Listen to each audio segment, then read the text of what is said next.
Habit mjeku, ja çfarë mund të ndodhë nëse hani myk gabimisht. Imagjinojeni këtë, më në fund hani sanduiçin tuaj të preferuar dhe kuptoni se buka është e mbuluar nga myku. Kjo me siguri ju ka ndodhur një ose dy herë më shumë mundësi ju shqetëson për pasojat e mundshme. Në fakt, ka disa mënyra të ndryshme që trupi mund të reagojë ndaj kësaj. Brightside tregon efekte negative që ka myku nga ushqimi kur mund të hyjë në trup.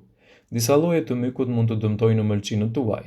Ka kimikate dhe toksina që mund të gjenden në myk dhe ato mund të shkaktojnë probleme serioze shëndetësore si dëmtimi i mëlçisë, të vjella dhe diarre.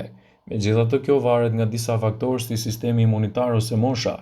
Një nga më të zakonshmet për këto është toksinat që njihen me emrin alfa-toksina, që madje mund të shkaktojnë edhe probleme të rënda. Ndaj asesi mos konsumoni gjëra të mykura. Vëmendje. Informacionet në këtë video kanë për qëllim që të plotësojnë, të mos zhvendësojnë